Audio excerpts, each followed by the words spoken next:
Welcome to நம்ம வீட்டு சமையல். இன்றைக்கி நம்ம சமையலில் ரொம்பவே ஆரோக்கியமான பிரண்டை துவையல் எப்படி பண்ணுறதுன்னு பார்க்கலாம். அதுக்கு முன்னாடி மறக்காமல் எங்கள் சேனலை சப்ஸ்கிரைப் பண்ணிக்கோங்க. பக்கத்தில் இருக்க பெல் பட்டனை ப்ரெஸ் பண்ணிக்கோங்க. நான் பிரண்டை எடுத்து பறித்து வச்சுருக்கேன். இதை இப்போ க்ளீன் பண்ணணும். சின்ன சின்னதாக கட் பண்ணிக்கோங்க. கட் பண்ணுறதுக்கு முன்னாடி இந்த மாதிரி கையில் எண்ணெயை தடவிட்டு நல்லா அப்ளை பண்ணிவிடுங்க. ஃபுல்லாக முடிஞ்சால் இந்த மாதிரி கவர் கூட போட்டுக்கோங்க கையில். ஏன்னா இதை கட் பண்ணும்போது நம்ம கையெல்லாம் அப்படியே விறுவிறுன்னு ஷாக் அடித்த மாதிரி இருக்கும். இப்போ பாருங்கள், ஒரு கத்தியால் இந்த மாதிரி பண்ணிங்கன்னா தோல் அப்படியே வந்துடும். மறக்காமல் பிளாஸ்டிக் கவரை கையில் போட்டுட்டு பண்ணுங்கள், இல்லைனா கை ரொம்ப எரிய ஆரம்பிச்சிடும். இதை இந்த மாதிரி க்ளீன் பண்ணுறது மட்டும்தான் ரொம்ப கஷ்டம். இதில் நிறைய சத்துக்கள் இருக்குது. விட்டமின் இ, விட்டமின் சி, அது மட்டும் இல்லாமல் கால்சியம் ரொம்ப ரொம்ப அதிகமாக இருக்குது. முறிஞ்சு போன எலும்புகளை ஒன்றாக்குற சத்து இதில் தான் இருக்குது. எந்த விதமான எலும்பு பிரச்சனை இருந்தாலும் இந்த பிரண்டை துவையலை சாப்பிடும்போது அந்த போன்ஸ் எல்லாம் ஒன்றாகிறதுக்கு, அந்த போன்ஸ்க்கு நல்லா ஒரு ஸ்ட்ரென்த் கொடுக்கறதுக்கான சத்து இதில் இருக்குது. அதனால் இதை கண்டிப்பாக நீங்கள் உங்களோட சமையலில் சேர்த்துக்கோங்க. இப்போ இதை சின்ன சின்னதாக கட் பண்ணிக்கலாம், தோலை ரிமூவ் பண்ணிவிட்டு. இப்போ ஒரு கடாயில் 2 டேபிள் ஸ்பூன் அளவுக்கு நல்லெண்ணெய் சேர்த்துருக்கேன்.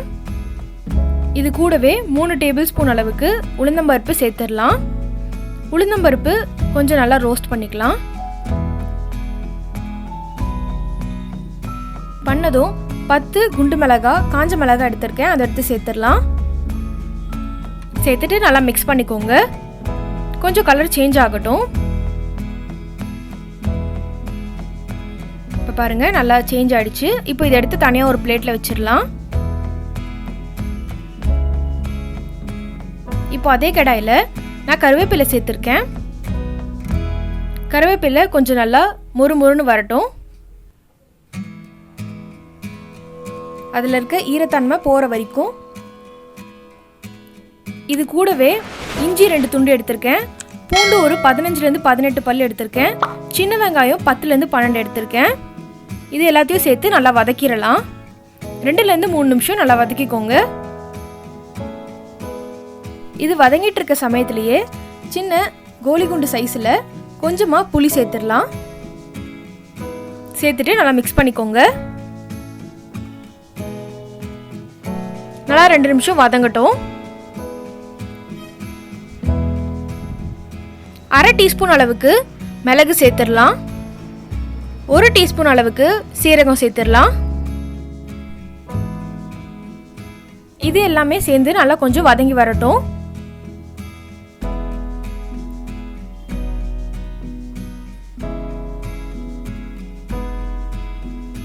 இப்போ பாருங்க, நல்லா வதங்கி வந்துச்சு. லாஸ்ட்டாக கொஞ்சமாக பெருங்காயம் சேர்த்துருங்க.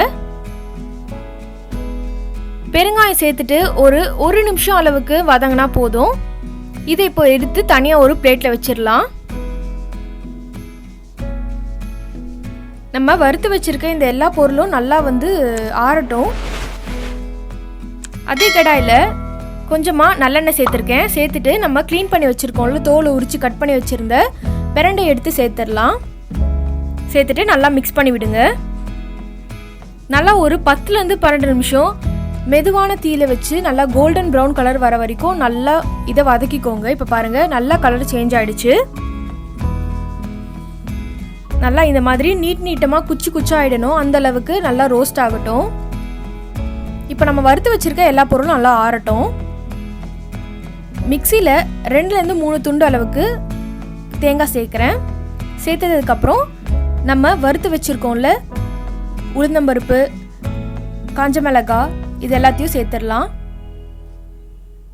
ஃபஸ்ட்டு உளுந்தம்பருப்பையும் காஞ்ச மிளகாயும் சேர்த்து கொஞ்சம் அரைச்சிட்டு அதுக்கப்புறமா நம்ம வதக்கி வச்சுருக்க வெங்காயம், கருவேப்பிலை இதெல்லாம் சேர்த்து நல்லா அரைச்சிருங்க.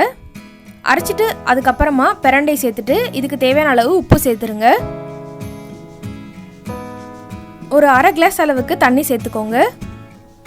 சேர்த்து நல்லா அரைச்சி எடுத்துக்கோங்க. இதை பாருங்கள், இந்த மாதிரி நல்லா கட்டியான பதமாக எடுத்துக்கோங்க. அப்போ தான் துவையல் மாதிரி வச்சு சாப்பிட்றதுக்கு நல்லாயிருக்கும்.